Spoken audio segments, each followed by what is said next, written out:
नमस्कार सखींनो. खुले आसमान हे साऱ्यांचे, मुक्त व्यासपीठ सखी सह्याद्रीचे. स्नेहल सखी सुखदायिनी, आली आपुल्या भेटीला सखी सह्याद्री. सखी सह्याद्रीच्या कार्यक्रमात मैत्रिणींनो, मी तुमचं परत एकदा स्वागत करते. सखींनो, आयुष्य प्रत्येकाला मिळतं, जीवन प्रत्येकाला मिळतं, पण ते जगता यायला हवं. पण काही व्यक्तिमत्व अशी असतात जी आपलं आयुष्य भरभरून जगतात. नव्हे, आपल्या कार्यानं ते क्षितिजा पलीकडे कार्य करून जातात. असंच अष्टपैलू व्यक्तिमत्व आज आपल्या स्टुडिओत आलेलं आहे. प्राचार्य doctor Jayashree Kapse madam. Madam, तुमचं स्टुडिओमध्ये सखी सह्याद्रीच्या कार्यक्रमात अगदी मनापासून स्वागत. नमस्कार. डॉक्टर जयश्री कापसे मॅडम यांचा थोडक्यात परिचय द्यायचा झाला तर SRM college of social work चंद्रपूरच्या त्या प्रभारी प्राचार्य आहे. सोबतच सांस्कृतिक, शैक्षणिक आणि सामाजिक अशा प्रत्येक कार्यामध्ये त्यांनी आपली स्वतःची एक ओळख निर्माण केलेली आहे. ठरलेल्या वाटेने तर सारेच जातात, पण स्वतःची एक वेगळी वाट निवडून त्यांनी जे त्यामध्ये जी एक स्वतःची तयारी दाखवलेली आहे किंवा जे कार्य केलं आहे ते अतिशय उल्लेखनीय आहे. तेव्हा आता जाणून घेऊया आपण त्यांच्या या सगळ्या कार्याबद्दल आणि गप्पा मारूया मॅडमशी. मॅडम, मला सगळ्यात पहिले हे सांगा की तुम्ही सोशल वर्कच्या MSWच्या प्राध्यापिका आहात आणि आता तर तुम्ही प्राचार्यपदी आहात, पण हे आधीच ठरवलं होतं का की तुम्हाला इथलं प्राध्यापक व्हायचं आहे म्हणून? अजिबात नाही. म्हणजे खरं म्हणजे मी 1987ची ग्रॅज्युएट आहे आणि त्यातही मी विज्ञान स्नातक आहे. म्हणजे मी BSc केलेलं आहे आणि वर्ध्याला माझं शिक्षण झालं आणि त्यानंतर असं झालं की BSc नंतर काय तर MSc आणि मग MSc करण्याच्या म्हणजे त्याची ॲडमिशन घेण्यासाठीच आम्ही निघालेलो सगळ्या मैत्रिणी. आणि ट्रेनमधनं जात असताना आम्ही गप्पा मारत होतो आणि सगळ्या त्या गप्पा एक गृहस्थ ऐकत होते आणि ते गृहस्थ मला म्हणाले की जेव्हा मी तुझं बोलणं ऐकतो आहे, सगळं तुझं एक्सप्रेशन बघतो आहे, तर तू काय करणार आहेस पुढे? तर मी म्हटलं की मी आता MScची ॲडमिशन घ्यायला जाते. तर ते म्हणाले की मला असं वाटतं की तू MSc न करता समाजकार्याचं शिक्षण घेतलं पाहिजे, तू MSW केलं पाहिजे. आणि तेव्हा मला पहिल्यांदा कळलं की समाजकार्याचं शिक्षण असतं आणि कुठेतरी आत ते होतंच की कारण लहानपणापासूनच आमच्या कॉलेजमध्ये असेल किंवा आपण राहतो त्या परिसरात असेल, असे काही जे सामाजिक उपक्रम असायचे त्यात माझं अगदी भाग असायचा आणि ते एकदम मला माझी वाट सापडल्यासारखी वाटली. आणि मग मी इथेच नागपूरलाच मातृसेवा संघ institute of social work Bajaj Nagar इथनं MSW केलं आणि माझं MSW झाल्याबरोबरच मला समाजकार्य महाविद्यालयात प्राध्यापक म्हणून नोकरी मिळाली आणि मी त्या निमित्तानं चंद्रपूरला गेले आणि मग ते नोकरीच्या निमित्तानं जे आपलं काम सुरू असतं त्याच्यातच आता प्राचार्य म्हणून काम करते. अच्छा मॅडम, समाजकार्य हा शब्द आम्ही नेहमीच ऐकलेला आहे, पण हे व्यावसायिक समाजकार्य तुम्ही जे शिकवता, अनेक विद्यार्थ्यांना घडवता, हे काय आहे एक्झॅक्टली? व्यावसायिक समाजकार्याचं शिक्षण म्हणजे काय? मुळात कसं असतं ना की आपण समाजकार्य हा शब्द फार रूढ अर्थानं पूर्वीपासूनच ऐकलेला आहे. म्हणजे आपल्याला समाजकार्य म्हटलं की वृक्षारोपण असेल किंवा आपल्याला पाणपोई असेल किंवा काहीही, म्हणजे अगदी आपल्या वाढदिवसाला आपण एखादं रक्तदान करत असू तर तेही समाजकार्यात मोडतं. पण आपण जशी इतर व्यवसाय बघतो, म्हणजे वैद्यकीय सेवा असेल, कायदेविषयक सेवा असेल, म्हणजे वकील असतात किंवा डॉक्टर असतात, यांचं एक व्यावसायिक शिक्षण झालेलं असतं. म्हणजे आपण एखाद्या गावात एखादा वैद्य पण तेच काम करतो, रुग्णांना औषधोपचार करेल, पण आपण मान्यता जी असेल ती डॉक्टरांना देतो. त्याच्या मूळचं कारण हे असतं की ऐच्छिक समाजकार्याची पण एक मान्यता आहे, पण त्याच वेळेला असं लक्षात आलं की ऐच्छिक समाजकार्यासोबत एक व्यवसाय म्हणून किंवा व्यावसायिक प्रोफेशनल ज्याला आपण म्हणतो, असं व्यावसायिक शिक्षण यातनं आलं पाहिजे. म्हणजे खूप आधी हा विचार झाला, ही पाश्चात्य संकल्पना आहे. आणि त्या संकल्पनेतनंच मग आपल्याला असं दिसतं की समाजकार्याचं एक ग्रॅज्युएशन आणि पोस्ट ग्रॅज्युएशन असं शिक्षण आलं. म्हणजे जशी वैद्यकीय सेवा आहे तशाच पद्धतीची ही सेवा आहे, पण ह्या सेवेमध्ये समाजकार्य करण्याची एक पद्धत आहे. म्हणजे त्या पद्धतीनं ते केलं पाहिजे, त्या क्षेत्रांतर्गत ते केलं पाहिजे. त्याच्यासाठी आवश्यक असणारं प्रशिक्षण असेल, शिक्षण असेल, त्याचे कौशल्य असतील, त्याचे तंत्र असेल, त्याच्यासाठी आवश्यक असणारं तुमचं व्यक्तिमत्व असेल, याची पूर्ण तयारी करून घेतली जाते आणि त्यातनं मग प्रशिक्षित समाजकार्यकर्ता तयार होतो. आणि म्हणून ऐच्छिक समाजकार्याचं एक स्वतःचं महत्त्व आहे, पण व्यावसायिक समाजकार्याचं एक वेगळं महत्त्व त्याच्यामुळे निर्माण झालं. कारण की शासनाचे विविध प्रोजेक्ट असतात किंवा शासनाचे बऱ्याचशा अशा नोकरीच्या जागा आहे की तिथे आता फक्त प्रशिक्षित असणारच समाजकार्यकर्ता घेतला जातो, म्हणजे MSWs तिथे घेतला जातो. तर हा मूळतः फरक आहे की इथे आपण प्रशिक्षण घेतो आणि सोबत त्याचा मोबदला पण आपण त्या व्यवसायाचा घेतो. मग याच्यात तुमचं स्पेशलायझेशन कशात आहे? हां, MSW हे जे जसं आपण डॉक्टरांचं म्हणतो की ENT स्पेशालिस्ट आहे किंवा ऑर्थोपेडिक आहे, असं आपण जसं बायफर्केट करू शकतो, म्हणजे वेगवेगळं ठरवू शकतो, तसंच MSWला पण ज्या पद्धतीनं ते काम करायचं आहे, म्हणजे त्यात पद्धती जर म्हटलं तर त्याच्या व्यक्तीसोबत वेगळं काम आहे, त्याची पद्धत वेगळी आहे. गटासोबत काम करायचं असेल तर त्याची पद्धत वेगळी आहे. समुदायासोबत काम करायचं असेल तर त्याची पद्धत वेगळी आहे. तर ह्या पद्धती आहेत, म्हणजे संशोधन आहे. तर त्याचप्रमाणे मग ठरवलं गेलं की त्याचे क्षेत्र पण वेगळे वेगळे आहे. कारण समाजात वेगवेगळे घटक आहे, आपल्या समुदायामध्ये वेगळे वेगळे घटक आहे. त्या घटकांच्या समस्या सारख्या नाही आहे. मग त्या समस्या निहाय आणि त्या गटानिहाय काही क्षेत्र निवडल्या गेले, ज्याला आपण विशेषीकरण म्हणतो किंवा स्पेशलायझेशन म्हणतो. तर तसं मग युवकांचा गट आहे, त्याच्यासाठी युथ वेलफेअर आलं, फॅमिली अँड चाइल्ड वेलफेअर आलं, आपले वृद्ध जे असतात त्यांचं एक वेलफेअर एक स्पेशलायझेशन आलं. नंतर समुदाय विकास म्हणून समुदायाशी संबंधित जे समस्या असतील त्याच्यासाठी क्षेत्र आहे. आणि एक आहे कामगार कल्याण आणि कार्मिक प्रबंधन, म्हणजे जे कुशल आणि अकुशल कामगार असतात त्यांच्यासाठी आहे. आणि एक आहे वैद्यकीय व मनचिकित्सक समाजकार्य, जे आरोग्य आणि मानसिक आरोग्यासाठी काम करतं. आणि माझं विशेषीकरण वैद्यकीय आणि मनचिकित्सक समाजकार्य आहे. अच्छा, मग हे वैद्यकीय आणि मनोचिकित्सक जे कार्य तुमचं चालतं, तर त्याच्यामध्ये कसल्या प्रकारचा अभ्यासक्रम असतो, काय असतं त्याच्यात स्पेशल असं? मुळात आज आपण जर बघितलं असेल तर सगळ्या समाजाच्या आरोग्याचा प्रश्न हा खूप मोठा प्रश्न आहे. म्हणजे कोरोनाच्या काळात सुद्धा आपल्याला ते जाणवलं की आरोग्य, आपल्याला माहिती आहे की आरोग्य आहे. आरोग्य म्हटलं की पहिल्यांदा येतं शारीरिक आरोग्य, म्हणजे मानसिक आरोग्याचा तर दुरान्वयी संबंध गेल्या काही वर्षात तर फार कमी होता. पण आता मात्र आपल्याला जे दिसून येतं की मानसिक आरोग्य आता बऱ्यापैकी लोकांना कळायला लागलेलं आहे. तर त्याचाच अभ्यास आहे. म्हणजे डॉक्टर जे उपचार करतात त्या उपचाराची परिणामकारकता वाढवण्यासाठी त्यांना एक जी टीम असते त्या टीममध्ये हे सोशल वर्कर असतात, म्हणजे आरोग्य आणि मनचिकित्सक समाजकार्याचे. आणि आम्ही त्या टीमसोबत काम करतो. म्हणजे बरेचदा असं असतं की रुग्णाला औषधोपचार दिल्यानंतरही त्याचा पाहिजे तसा परिणाम दिसत नाही, कारण त्याच्या मागे त्यांचे काही भावनिक, मानसिक काही वेगळ्या चिंता, काळजी, म्हणजे मृत्यूचं भय, शस्त्रक्रियेचं भय, अशा वेगळ्या वेगळ्या भावना पण काम करत असतात. तर अशा वेळेला त्यांना भेटून त्यांना येणाऱ्या त्या परिणाम का घडत नाही आहे त्यांच्यावर, किंवा ह्या प्रतिबंधात्मक कसे उपचार केले जाऊ शकतात, निदानात्मक कसे केले जाऊ शकतात, आणि पुनर्वसन त्यांचं कसं केलं जाऊ शकतं, ह्या सगळ्या संदर्भात काम करणारं हे विशेषीकरण आहे. यात आरोग्याचेही प्रश्न बघितले जातात, मानसिक आरोग्याचेही प्रश्न बघितले जातात. थोडंसं खोलात जाते, कारण सध्याच्या घडीला आपण असं मोघमपणे ऐकतो की मानसिक आरोग्य खूप ढासळत चाललंय, समाजाचं म्हणा, व्यक्तीचं म्हणा. तर नेमकं काय मानसिक आरोग्य म्हणजे काय आणि ते कसं सांभाळायला हवं? मी बरेचदा एक असं उदाहरण म्हणून सांगते आणि तुम्हालाही सांगू इच्छिते की आपण आपल्या शरीराला इमारतीसारखं बघितलं पाहिजे. म्हणजे आपली आता ही इमारत असेल तर याला एक पायवा आहे, मग त्याच्यावर एक सेंटरिंग आहे, मग त्याच्यावर प्लास्टर आलेलं आहे, मग त्याच्यावर पुटिंग आहे, त्याच्यावर एक रंग आहे, त्याच्यावर एक स्लॅब आहे. आपल्या शरीरालाही आपण असं जर बघितलं तर आपला एक पायाचा जो आहे तो पायवा आहे, त्याच्यानंतर आपल्या शरीरात हाडाचं सेंटरिंग आहे, त्याच्यावर मांसाचं प्लास्टर आहे, मग त्याच्यावर त्वचेचं पुटिंग आहे, त्याला एक रंग आहे, आणि आपला पण हा एक वरचा मजला आहे, म्हणजे स्लॅब आहे.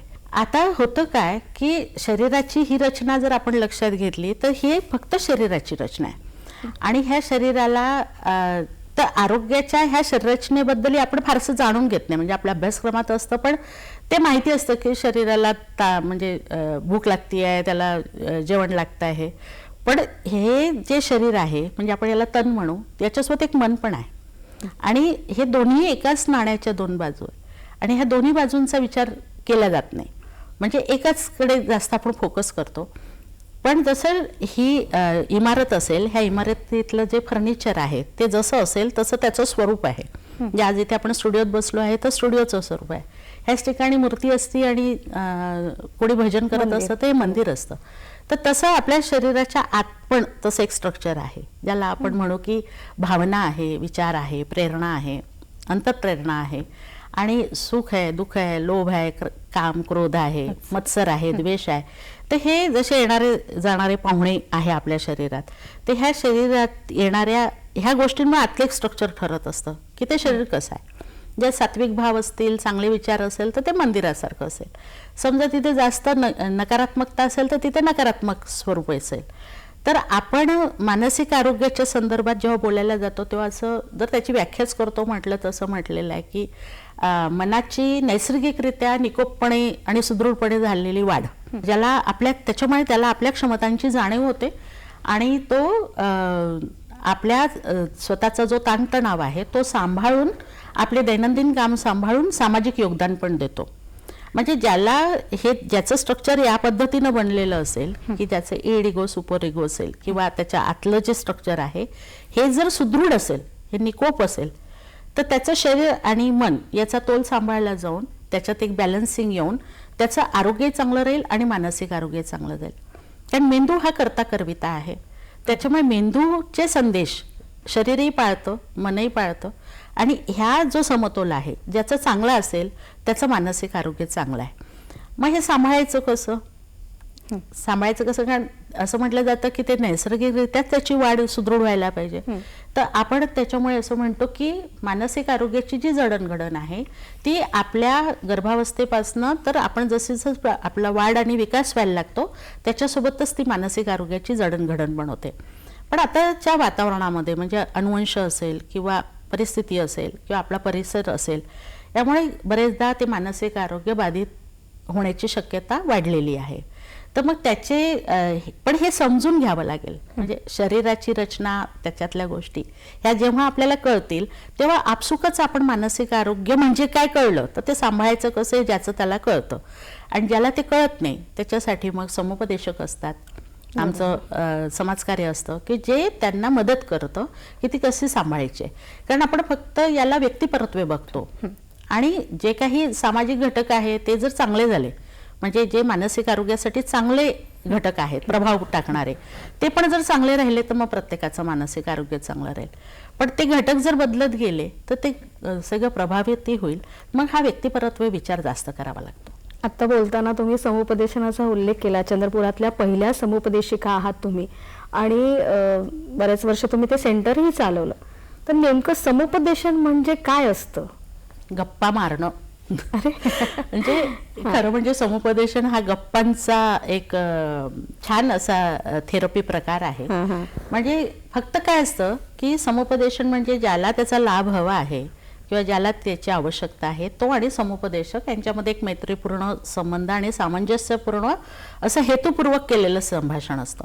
म्हणजे बरेचदा जे येतात आपल्याकडे वेगवेगळ्या घटकातले लोक येतात, तर त्यांना त्यांच्या समस्या, अगदी छोट्या पण समस्या त्यांच्यासाठी क्लिष्ट झालेल्या असतात, आणि त्यांना मार्ग सापडत नसतो. अशा वेळेला समुपदेशक त्यांना तो मार्ग सुलभ करून देतो आणि त्यांना मदत करतो त्यांच्या समस्येतनं बाहेर पडण्यासाठी.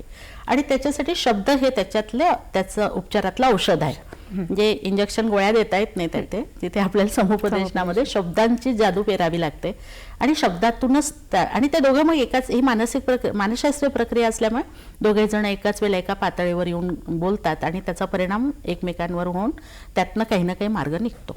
नक्कीच ही शब्दांची जादू आपण समोर परत जाणून घेऊया, पण एक विश्रांती छोटीशी आपण घेऊया आणि विश्रांतीनंतर परत एकदा या विषयावरती आपण चर्चा करूया.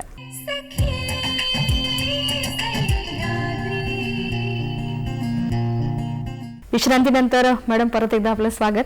आत्ताच आपण जरा वेळापूर्वी समुपदेशनाबद्दल बोलल्यात, तर या समुपदेशनासाठी महिला येतात का? महिलांमध्ये तेवढी जागरूकता आली आहे का? मुळातच समुपदेशनाबद्दलच जागरूकता आपल्याला त्याचा अभाव दिसतो. मुळातनं काय आहे की हे जे स्वीकारणे आहे की मला काहीतरी झालंय, म्हणजे जसं शारीरिक आजाराच्या बाबतीत आपण असं नेहमी म्हणतो की सर्दी पडसा झाला किंवा ताप आला तर आपण पटकन जागरूक होतो.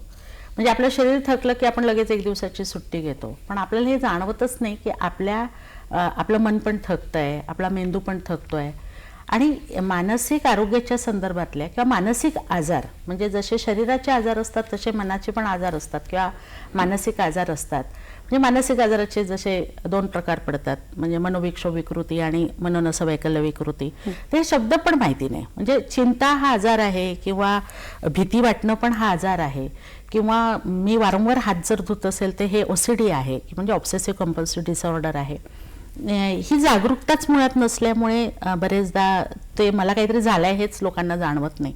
आणि ज्याला झालंय आणि त्याला ते कोणी म्हटलं की तुला हे झालंय तर त्याच्यात ते स्वीकारण्याची तयारी नाही आहे की मला असं काही होऊ शकत नाही.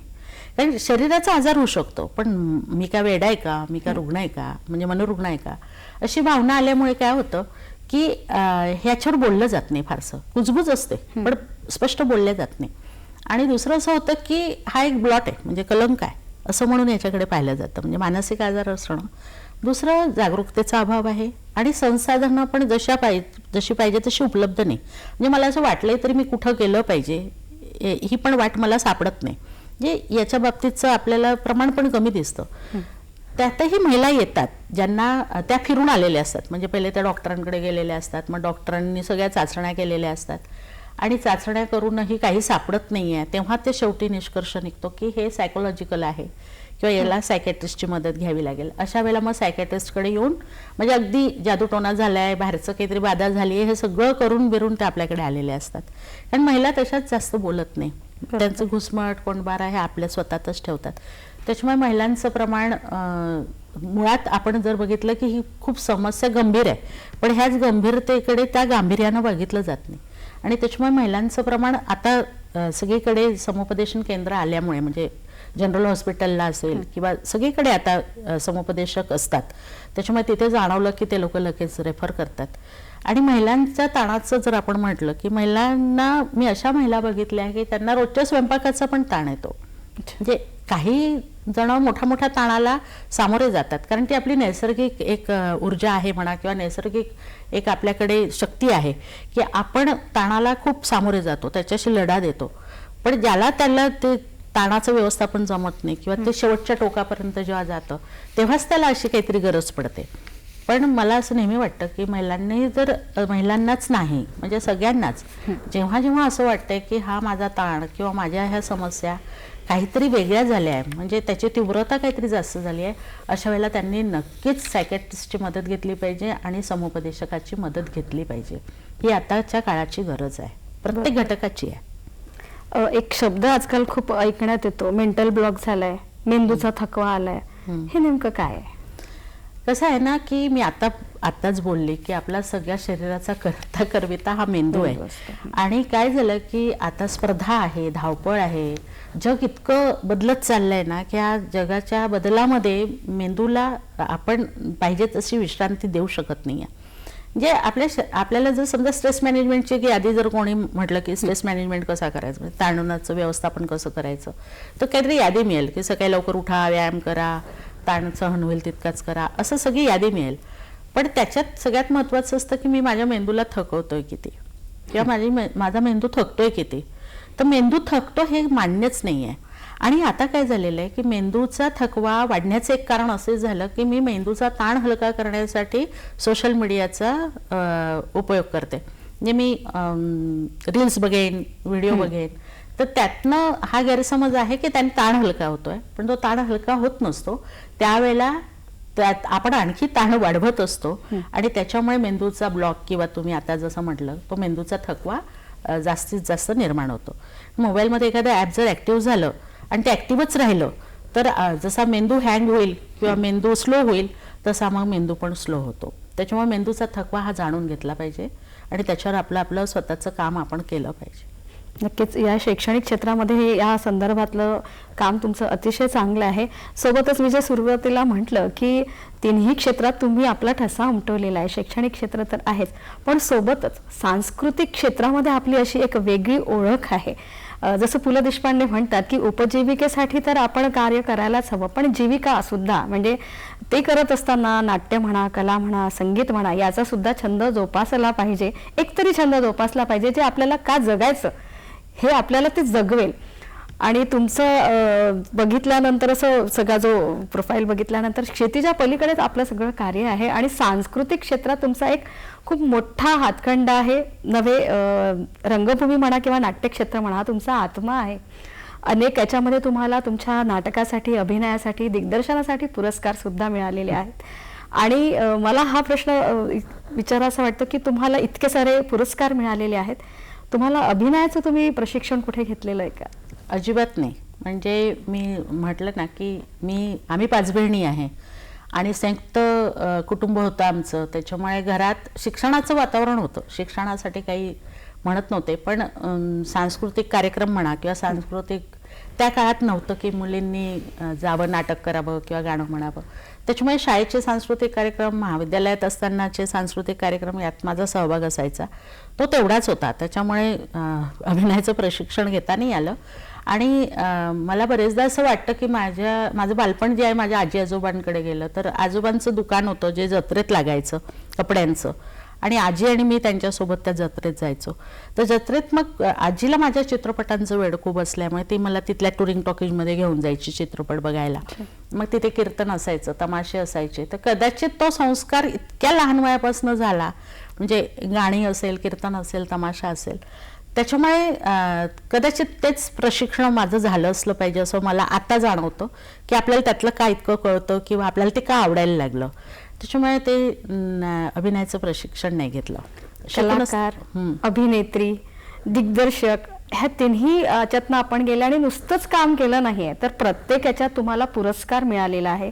राज्यनाट्य स्पर्धेचे प्रत्येक ज्या नाटकात तुम्ही भूमिका केलेल्या त्या प्रत्येक याच्यात तुम्हाला राज्यनाट्य स्पर्धेचं रौप्य पदक मिळालेलं आहे, अभिनयाचं पदक मिळालेलं आहे. पण या तुमच्या याच्यामध्ये प्रत्येकदा एक होती राणी या नाटकाचा उल्लेख केला जातो. अनेक नाटक आपण केलेले आहेत.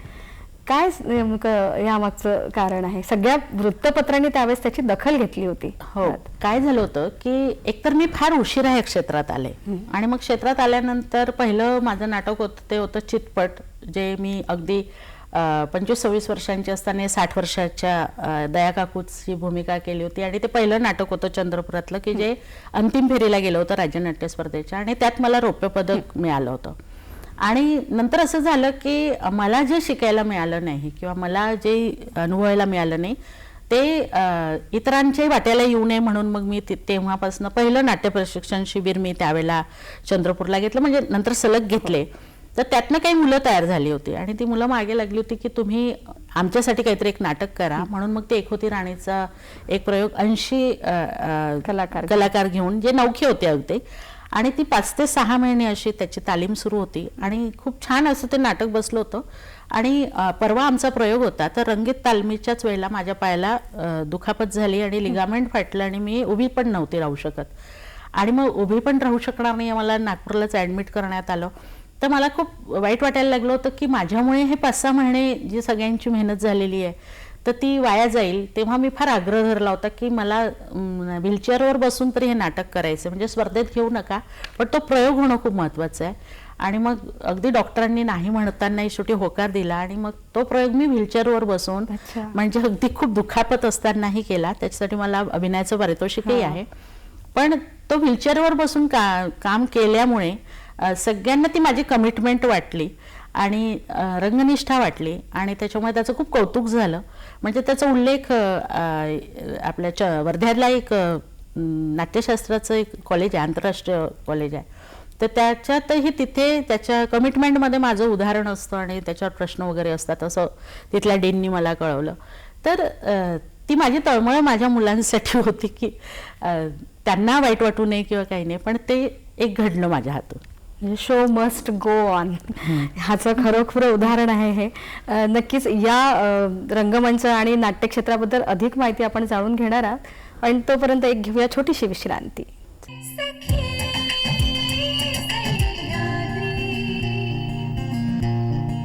सखींना विश्रांतीनंतर परत एकदा आपलं स्वागत. क्षितिजा पलीकडे या विषयाअंतर्गत आज आपण गप्पा मारतोय प्राचार्य डॉक्टर जयश्री कापसे मॅडम यांच्याशी. आत्ताच आपण त्यांच्या नाट्यक्षेत्राबद्दल आणि अभिनय क्षेत्राबद्दल जाणून घेतलं. मला विचारतानाही खूप आनंद होता की अतिशय प्रतिष्ठित मानल्या गेलेला म्हणजे आत्तापर्यंत नाट्यक्षेत्रामध्ये रंगभूमीशी ज्या एकनिष्ठपणे त्यांनी कार्य केलेलं आहे, दिग्दर्शक म्हणून, अभिनयकार म्हणून अनेक चित्रपटामध्ये सुद्धा त्यांनी काम केलेलं आहे, अनेक समितींमध्ये सुद्धा चित्रपटाशी संबंधित नाट्यक्षेत्राशी संबंधित त्या कार्यरत आहेतच. पण या सगळ्या गोष्टींचा दखल घेऊन त्यांना विदर्भ गौरव स्मिता पाटील पुरस्कार देण्यात आला. हा अतिशय आम्हा सगळ्यांसाठी एक गौरवाचीच गोष्ट आहे आणि सोबतच चंद्रपुरातला एक प्रतिष्ठित पुरस्कार म्हणजे राणी हिराई पुरस्कार, हे दोन्ही पुरस्कार मॅडमला देण्यात आले. मॅडम, काय तुमच्या प्रतिक्रिया आहेत किंवा काय वाटलं ज्यावेळेस हा इतका मोठ्या प्रतीचा सन्मान तुम्हाला देण्यात आला?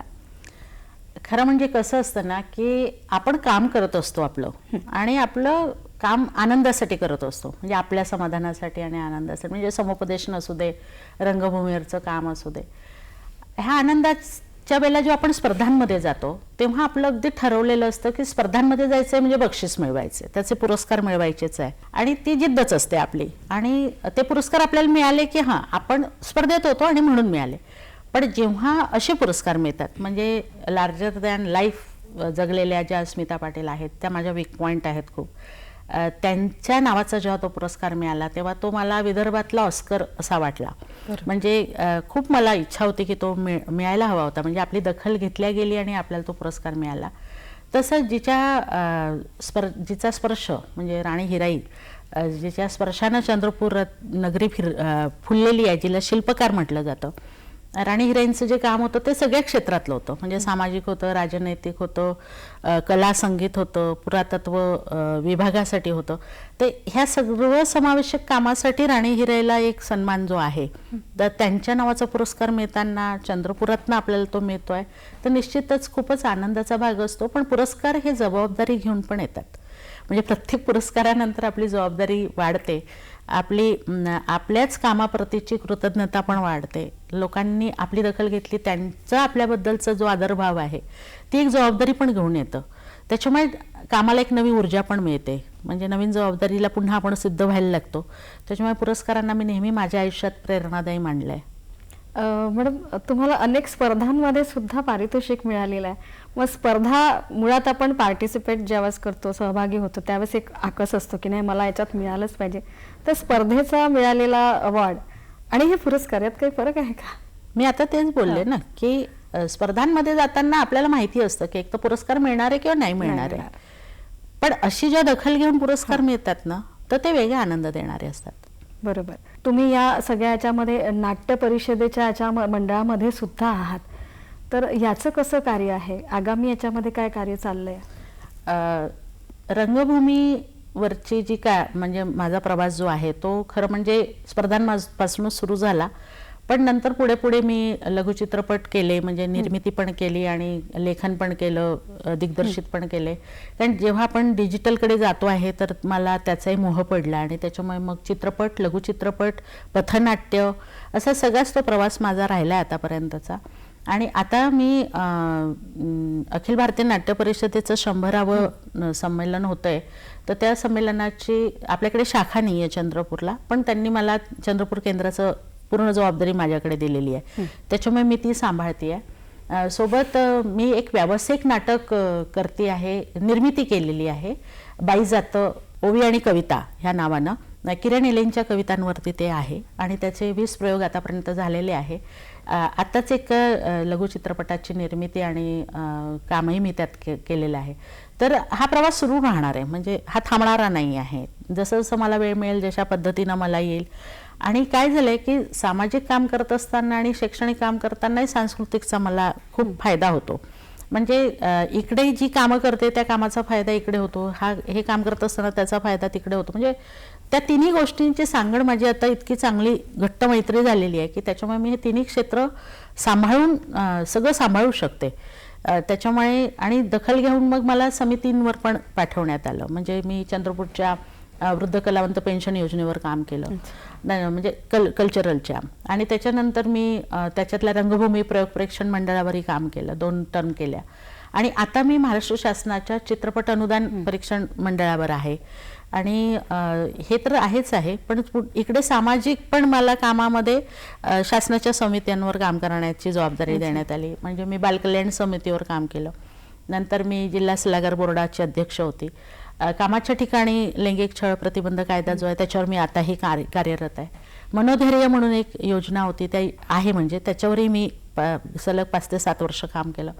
तर हा आनंद आपल्याला एवढ्यासाठी होतो की आपल्या कामाची दखल घेऊन पुरस्कार तर मिळतील, पण आपली दखल शासन घेतं आणि शासनही आपल्याला जबाबदारी देतं आणि आपण त्या क्षेत्रात योगदान देऊ शकतो आहे. म्हणजे शैक्षणिक क्षेत्रातल्या विद्यापीठाच्या सगळ्या समित्यांवर मला काम करण्याची संधी मिळते. तर म्हणजे आपण जे काम करतोय त्याच्या व्यतिरिक्तही काम करण्याची संधी आपल्याला मिळती आहे. आणि आपलं काम तिथपर्यंत पोहोचतंय किंवा आपण ज्या प्रामाणिकतेनं ते काम करायचं ठरवलेलं आहे त्याची दखल घेतली जाते. ते ह्या सगळ्या समित्यांवरही काम करताना एक वेगळा आनंदही मिळतो आणि आपण योगदान देऊ शकतो आहे याचा पण आनंद होतो. तर तुम्ही शैक्षणिक क्षेत्रामध्ये तुम्ही प्राचार्य आहात, तुम्ही शिकवता पण, म्हणजे सामाजिक क्षेत्रामध्ये पण तुमचं कार्य सुरूच आहे. तर हे आत्ताच तुम्ही बोललात की तुम्ही सांगड घालता, पण ह्याचा तुम्हाला उपयोग कसा होतो? एक कलाकार म्हणून तुम्ही शिक्षिका प्राध्यापिका आहात, विद्यार्थ्यांना घडवता, ह्याचा सगळा तुम्हाला उपयोग कसा होतो? तुम्ही कलाक्षेत्रामध्ये काम करतात, अनेक नाटकं तुम्ही लिहितात, याची सांगड कशी घालता तुम्ही? एक माझं स्वतःचं एक आपलं तत्वज्ञान असतं की आपले मूल्य ठरवलेले असतात की लाभले आयुष्य जितके ते जगावे चांगले, पाऊले पुढे चालूया जे थांबले ते संपले, आणि घेतला जो श्वास आता तो पुन्हा न लाभणे. बस हेच एक माझं तंत्र मी माझ्यासाठी ठेवते की आज जो श्वास घेतलाय तो पुढे आहे की नाही मला माहिती नाही, म्हणून जे मिळालंय त्याची सांगड घालायची आहे. विद्यार्थ्यांसोबत काम करताना त्यांच्यासाठी सांस्कृतिक क्षेत्रातलं जे काही असेल ते त्यांच्यापर्यंत पोचवायचं आहे. मला खूप आनंदही होतो ह्या सगळ्या गोष्टींमुळे की माझी मुलं बऱ्याच ठिकाणी पोचली आहे. म्हणजे आपण त्यांच्यात म्हणतो ना की तुम्ही जे पेराल तेच उगवेल. त्याच्यामुळे आज माझा एक विद्यार्थी आहे जो सिरोंच्या सारख्या ठिकाणी होप फाउंडेशन नावानं मानसिक आरोग्यावर काम करतोय आणि खूप प्रचंड छान काम करतोय.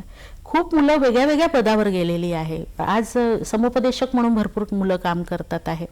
तर ही आपण सांगड घालू शकलो म्हणून हे होऊ शकलं असा एक आनंद आहे. म्हणजे बरीच मुलं मुंबईत गेलेली आहे नाट्यक्षेत्रासाठी, अजूनही काम सुरूच आहे आणि ही मला सांगड घालता येते, ती जमतीये मला. म्हणजे आपण या गप्पा परत मारणारच आहोत, पण भेटूया एका विश्रांतीनंतर.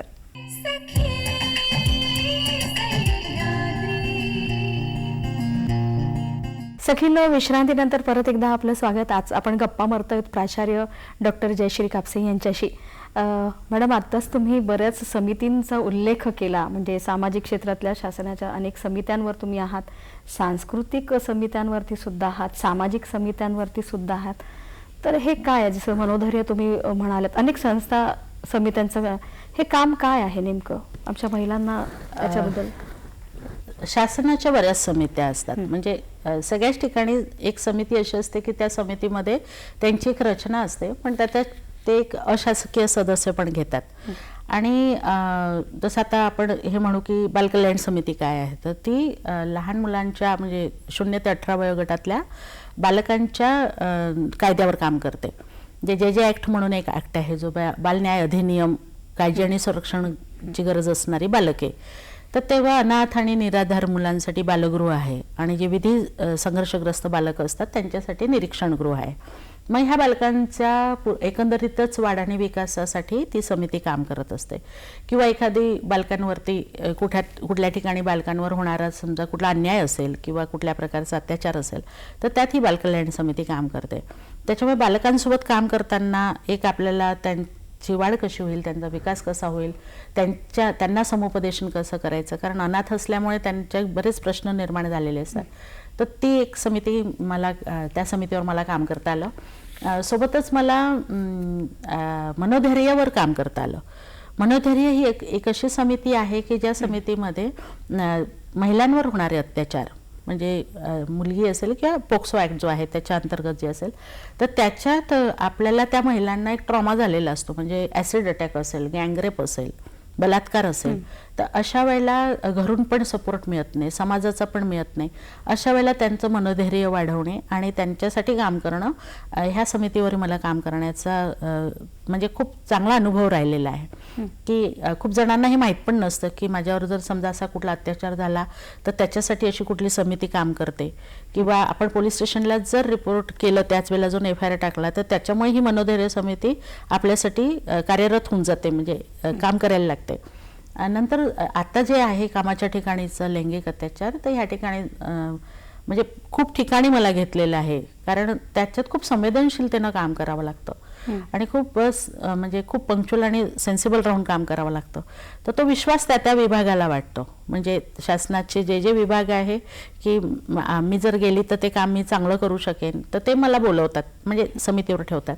तर समितीचा अनुभव छान आहे. आणि आता महाराष्ट्र शासनाच्या अनुदान समितीचा पण जो आहे ज्याच्यात आपण चित्रपटांचं ग्रेडेशन ठरवून त्यांना अनुदान देण्याचं काम आहे. तर दिवसाला 5 ते 6 चित्रपट बघावे लागतात आणि त्याचा पूर्ण मूल्यांकन करून आपल्याला ते ग्रेडेशन ठरवावं लागतं. तर ते टीम असते पूर्ण. असा वेगवेगळा अनुभव आहे.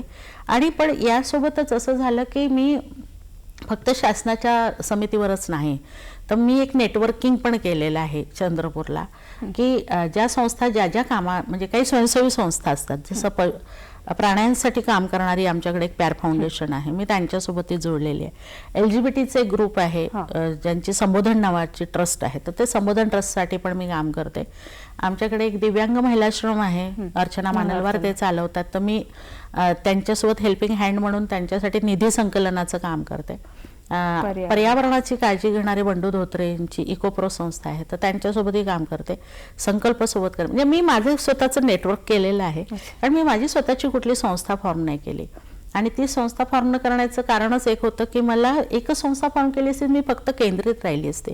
आणि माझ्याकडे एक स्वतःच्या जसं मग तुम्ही बोलल्या की उपजीविकेचं एक काम असतं, तर उपजीविकेचं काम तर माझ्याकडे आहेच, ते करायचंच आहे. पण जीविका म्हणून ह्या सगळ्या मला काम करतात. म्हणजे माझी जीविका जी आहे, माझे छंद म्हणा किंवा माझी आवड म्हणा किंवा माझं संवेदनशीलता जी आहे, तर मी सगळीकडे काम नाही करू शकणार आहे. पण मी यांच्या सगळ्यांसोबत काम करून माझी जीविका, माझं एक स्वतःचं अंतर्प्रेरणा जी आहे ती जागृत त्याच्यामुळे राहते. आणि मी सगळ्यांच्याकडे जाऊन काम करते. वेगळ्या वेगळ्या ठिकाणी मला आवडतं ते पण जिथे त्यांना मदत हवी असते माझी तिथे ते मदत घेतात. आणि मग आमचं एक असं नेटवर्किंग आहे आणि त्या सगळ्यांसोबत मी आहे. म्हणजे चंद्रपुरातल्या जिल्हा दारूबंदीच्या वेळेला पण मी त्या अभियानात होते. म्हणजे 5,000 महिलांचा जो आम्ही महिलांची जी पदयात्रा काढली होती, तर त्या पदयात्रेचं नियोजन करणं, त्या आदिवासी महिला असतील, मग आम्ही आदिवासी पाड्यावर जातो, तर तिथे जाऊन त्यांच्यासाठी पाण्याचे प्रश्न असतात, तिथल्या मुलींचे प्रश्न असतात. समितीच्या मार्फत तर मला ते काम करायला मिळतंच, म्हणजे शासनाच्या, पण मग वैयक्तिक पातळीवरही मी खूप नेटवर्किंग केलेलं आहे. त्याच्यामुळे मजा येते, आनंद मिळतो. थोडंसं मला LGBT या संदर्भात प्रत्येकापर्यंत ही कल्पना किंवा हे काय आहे नेमकं नाही कळलेलं, थोडंसं मला याबद्दल जाणून घ्यायला आवडेल. कसं आहे, आपण जेंडर बोलत असतो, म्हणजे लिंगभाव असं मराठीत त्याला म्हटलं जातं. तर जेंडरमध्ये आपण म्हणतो की स्त्री आणि पुरुष. मग आता त्याचं तिसरं लिंग पण आपल्याकडे आता त्याला मान्यता मिळालेली आहे. ह्या तिसऱ्या लिंगामध्ये जे येतात ते 4 असतात, ते म्हणजे लेस्बियन, गे आणि बायसेक्शुअल आणि ट्रान्सजेंडर, असे ते 4 घटक त्याच्यात येतात. आणि होतंय काय की जन्म घेताना मला माहिती नाही आहे की मी कुठलं जेंडर घेऊन येणार आहे, म्हणजे कुठल्या पद्धतीनं माझा जन्म होणार आहे. आणि हे आपला दोष नसतं ना, शरीराचा आतला हार्मोनल आहे. आणि अशा सोबत जेव्हा ते जन्माला येतात तर त्यांच्याकडे बघण्याचा दृष्टिकोन सगळ्यांचा खूप वेगळा असतो, म्हणजे त्या फॅमिलीकडे पण बघण्याचा असतो. आणि मग ही सगळी मुलं एकत्र येऊन त्यांनी आपलं एक स्वतःचं कुटुंब तयार केलेलं आहे की ते सगळे एकत्र येतात, त्यांच्या समस्या असतात. तर मी कायम मला वाटतं की त्यांची पण समस्या आपल्याला समजून घेतल्या पाहिजे. आपण जर त्यांना सारखं तुम्ही आमच्यातले नाही म्हटलं तर ते कुठे जातील. आणि म्हणून मग मी त्यांच्यासोबत काम करते. तो एकदम स्वतंत्र विषय होईल जर आपण त्या विषयावर बोलायला लागलो तर, कारण त्यांच्या प्रचंड वेगळ्या वेगळ्या समस्या आहेत. आणि हे सगळं नेटवर्किंग करणं त्यांच्यासोबत, त्यांचं आधार कार्डसुद्धा मिळत नव्हतं त्यांना. म्हणजे त्यांचं व्होटिंग लिस्ट असेल हे असेल तर खूप छोटं छोटं काम आहे की त्याच्यात ते काम करता येतं. आणि मी ते करते आहे सध्या त्यांच्यासाठी. आणि यामध्ये तुम्हाला आनंद मिळतो सगळं करताना. आनंद तर मिळतो. म्हणजे प्रत्येक इतकं सर्वसमावेशक तुमचं कार्य, इतक्या समित्यांवरती काम, शैक्षणिक मी जे म्हटलं की शैक्षणिक, सामाजिक आणि सांस्कृतिक, आणि प्रत्येकाच्यात तुम्ही आनंद घेता. मला खूप आवडेल की तुमच्या आनंदाची परिभाषा काय आहे?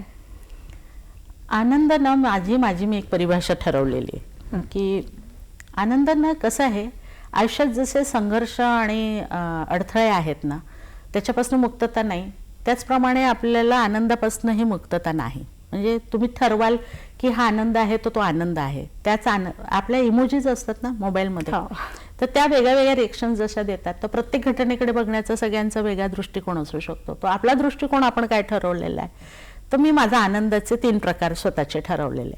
एक असतो ॲक्टिव्ह आनंद, दुसरा असतो पॅसिव्ह आनंद आणि तिसरा असतो न्यूट्रल आनंद.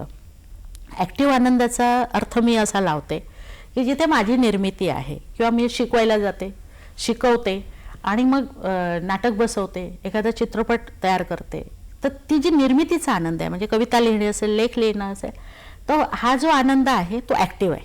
म्हणजे तो माझा मी निर्माण केलेला आहे आणि त्याच्यामुळे मी आनंदित होते. पण कधी कधी असं असतं की दुसरे काम करत असतात. म्हणजे जसं मी म्हटलं ना, बंडू धोत्रे इकोप्रोचं काम करतोय, देवेन रायपल्ली प्राण्यांसोबत काम करतोय, राज काचोळे संबोधनचं काम करतोय, अर्चना दिव्यांगांसाठी काम करतोय, असे कितीतरी आपल्या अवतीभोवती काम करणारे लोक आहेत. तर त्यांच्या कामातनंही मला आनंद मिळतो. तर त्यांच्या कामासोबत आपण आहोत याचा आनंदही आहे, पण त्यांच्या कामाचाही एक आनंद तो मला वाटतं की तो पॅसिव्ह आनंद असतो. पण आता तिसरा एक प्रकार पुन्हा न्यूट्रल आनंदाचा, जो मी माझी व्याख्या केलेली, की बरेचदा असं होतं की मी आनंदी आहे हे भासवायचं आणि मी जे करतोय त्याच्यामुळे दुसरं पण आनंदी होतात आहे, असे एक आभासी आनंद पण आता निर्माण झाला आहे, जो बरेचदा व्हिडिओतनं आपल्याला दिसतो किंवा रील्समधनं दिसतो. पण ज्याचा त्याचा आनंद आहे तो त्यांनी तसा मिळवायचा असतो. पण आनंद हा तुमचा माइंडफुलनेस आहे की तुम्ही एका आनंदात असता जेव्हा, तेव्हा ते सगळं काम करताना तुम्ही सिन्सिअर असता, त्या कामामुळे ऊर्जा मिळते तुम्हाला. त्याच्यामुळे मन थकत नाही, मेंदू थकत नाही आणि तुम्ही सगळं छान, म्हणजे फुलपाखरू जरी दिसलं, म्हणजे आपण असं म्हणू की सुखाच्या विरुद्ध शब्द कुठला असेल तर तो दुःख असेल, पण आनंदाच्या विरुद्धाचे शब्द कुठला आहे तर तो सापडत नाही खूप वेळ. म्हणून आपलं ठरवायचंय की सुखी व्हायचंय की आनंदी व्हायचंय.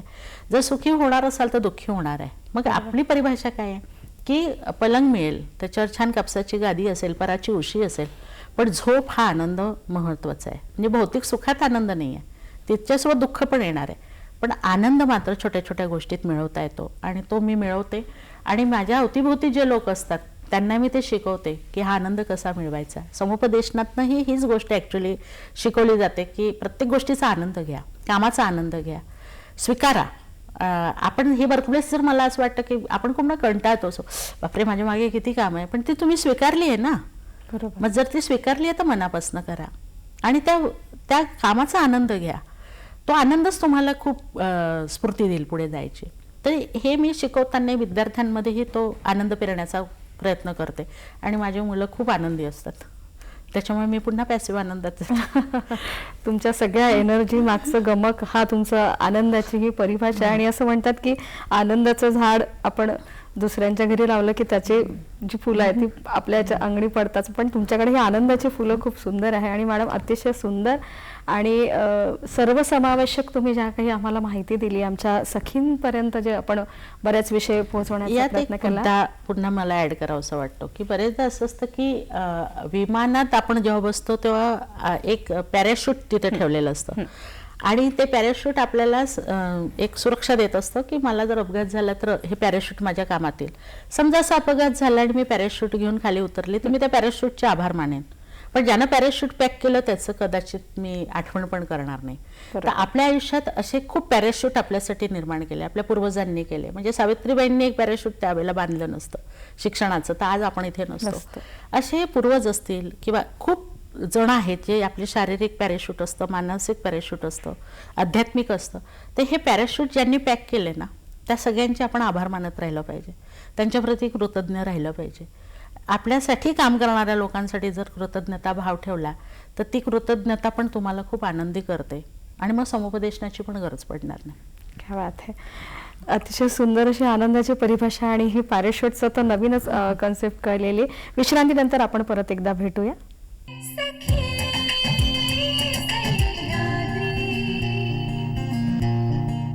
विश्रांतीनंतर सखींनो परत एकदा आपलं स्वागत. आणि आज आपण गप्पा मारतोय डॉक्टर जयश्री कापसे मॅडम यांच्यासोबत. अनेक क्षेत्रासंदर्भातल्या अनेक माहिती आपल्यापर्यंत त्यांनी पोहोचवली आहे. तुमचा सगळा एवढा कामाचा हवाका आणि सगळं बघितल्यानंतर एक उत्सुकता मला वाटते की ज्यावेळेस आपत्ती काळाची अशी स्थिती ज्यावेळेस निर्माण होते त्यावेळेस व्यावसायिक समाजकार्य कसं कामी पडतं? जसं आपण व्यावसायिक समाजकार्याचं मी आधी बोलले की ते मुळातच इंटरव्हेन्शन म्हणजे मध्यस्थी कार्य आहे. आता नुकतीच आपल्याकडे कोरोनाचं लॉकडाऊन आणि हे सगळी परिस्थिती जेव्हा झाली होती तेव्हा जसे फ्रंट वर्कर म्हणून काम करत होते, डॉक्टर करत होते, आपल्या नर्स करत होत्या, त्याचप्रमाणे आमचे सोशल वर्कर पण काम करत होते. म्हणजे मी स्वतः चंद्रपूरला कोरोनाच्या त्या सगळ्या स्थितीमध्ये ऑनलाईन एक सर्वे घेतला होता, जो 2000 लोकांचा सर्वे होता मानसिक आरोग्याच्या संदर्भात. आणि त्यातनं मला खूप म्हणजे अशी माहिती मिळाली की स्थिती मानसिक आरोग्याची खूप बिकट झालेली आहे. म्हणजे काही लोकांना तो ताणतणाव सहन होत नाही आहे, काही जणांना एकटेपणा आलेला आहे, आपण बोलत नाही एकमेकांशी, त्याच्यामुळे नैराश्य चाललेलं आहे. आणि मग त्याचा जो डाटा कलेक्ट झाला त्या डाटा कलेक्शनवरनं मला असं वाटलं की आपण याच्यासाठी काहीतरी कृतीपर पण काम केलं पाहिजे. आणि म्हणून मग मी आमच्या कलेक्टर त्यावेळेला म्हणजे RDC होत्या त्या विद्युत वरखेडकर मॅडम, त्यांच्याशी संपर्क साधला की आपण याच्यात एक टेलिफोनिक काउन्सिलिंग सेंटर सुरू करू शकतो. आणि आम्ही दूरध्वनीवरनं काउन्सिलिंग सेंटर केलं. माझी 22 विद्यार्थ्यांची टीम त्याच्यासाठी काम करत होती. तेव्हा काही एक्सपर्ट्स पण आमच्यासोबत होते. तर मग कोरोनाचा पूर्ण काळ 6-7 महिन्याचा जो होता त्याच्यात आम्ही कोरोनावर काम केलं. त्याच वेळेला मानसिक आरोग्याचे प्रश्न कैद्यांचे पण खूप झालेले होते, कारण कैद्यांना भेटायला बाहेरचं कोणीच जात नव्हतं. तर मग कारागृहात जाऊन त्यांची मानसिक आरोग्याची तपासणी आणि म्हणजे असे जेव्हा क्रायसिस येतात, आता खूप क्रायसिस असतात, म्हणजे रेप केस झालेली मुलगी असते आणि त्यावेळेला तिच्यासोबत काहीच नसतं, तर अशा वेळेला इंटरव्हेन्शनच आहे ना, आपत्ती तिच्यासाठी ती आपत्ती आहे. किंवा कुठली तरी अशी घटना घडून जाते की ज्या घटनेच्या वेळेला इंटरव्हेन करावं लागतं. तर व्यावसायिक समाजकार्य हे सगळं मी तर म्हणते की ते माणूस घडवणारा अभ्यासक्रम आहे. म्हणजे त्याच्यात तुम्हाला सगळ्याच विषयांचा अभ्यास करून स्वतःला एक तयार करायचं असतं आणि सगळ्याच घटकांसाठी ते काम करू शकतं, अगदी कुठलीही परिस्थिती आली तरी. म्हणजे जसं समुपदेशन आपण वैयक्तिक म्हणतो तसं एक समूह समुपदेशन पण जे आहे, जसं किल्लारीला भूकंप झाला किंवा महापूर आला, सुनामी झाली, भोपाळचं गॅस दुर्घटना झाली, गॅस गळतीचं, तर तेव्हा लगेच टीम जाते आणि मास समुपदेशन करते. कारण कोणाचं कोणीतरी गेलेलं असतं, काय असतं, तर तो ट्रॉमात गेलेला असतो, तर तो आतंक प्रसंग सांभाळण्याची कॅपॅसिटी व्यावसायिक समाजकार्यात आहे. मॅडम, जाता जाता तुम्ही आपल्या महिलांना काय संदेश द्याल? मला कायम असं वाटतं की आपली आजी जी होती किंवा पणजी जी होती ती शिक्षित नव्हती, पण तिच्याकडे जे काही ज्ञान होतं ना त्याचा तिने समोरच्या पिढीला तिने ते ज्ञान दिलं. म्हणजे तिचे आपण म्हणतो आजीच्या बटव्यातले काढे असतील, औषधं असतील किंवा ओव्या असतील, भजनं असतील, म्हणजे अख्खे त्यांना ज्ञानेश्वरी पाठ असायची. आणि ते सगळं पुढे त्यांच्याकडे लिखित नसतानाही ते आपल्याकडे येत गेलं पुढच्या पिढीकडे. पण आता अलीकडे मला असं म्हणजे त्याचं प्रमाण कमी असू शकतं, पण मला असं दिसतं की एज्युकेटेड झाल्यानंतरही, सुशिक्षित झाल्यानंतरही, म्हणजे सावित्रीबाईंचं जे काही स्वप्न असेल महिलांच्या बाबतीत ते झाल्यानंतरही त्यांच्याकडनं पाहिजे ते संस्कार आपल्या मुलांकडे जात नाही. जे मी माझ्या एका साडीसाठी जशी आग्रही असते तसं एका पुस्तकासाठी आग्रही का नसते. तर ह्या महिलांनी थोडंसं म्हणजे जास्त सजग होण्याची गरज आहे आपल्या भूमिकेच्या बाबतीत, आपल्या अधिकारांच्या बाबतीत, आपल्या हक्कांच्या बाबतीत, आणि सगळं जाणून घेण्याची जबाबदारी त्यांची असल्यामुळे त्यांनी मला वाटतं की फार सजग व्हायला पाहिजे. तोंडात साखर, डोक्यावर बर्फ, हृदयात तळमळ आणि पायात भिंगरी ठेवायला पाहिजे आणि हे आपलं आयुष्य छान आनंदी केलं पाहिजे. पण त्यांनी सजग नक्कीच व्हायला पाहिजे. वा, अतिशय सुंदर आपण आमच्या सगळ्या सखींना हा संदेश दिलेला आहे, जो सगळ्यांसाठीच तितकाच महत्त्वाचा आहे. सखीनो, असं म्हणतात की ज्यांची बाग फुलून येतात त्यांनी 2 फुलं द्यावी, ज्यांची सूर जुळून येतात त्यांनी 2 गाणी द्यावी, ज्यांच्या अंगणी ढग झुकले त्यांनी ओंजळ पाणी द्यावे, आपले श्रीमंत हृदय त्यांनी रीते करून भरून घ्यावे. हे भरून घेणं म्हणजे काय ते आज मॅडमच्या सगळ्या गप्पांमधनं आपल्या सगळ्यांना. मॅडम, आपण आमच्या नागपूर दूरदर्शनच्या स्टुडिओत आला तेव्हा मी नागपूर दूरदर्शनतर्फे आपले अगदी मनापासून आभार मानते. मी पण आभारी आहे.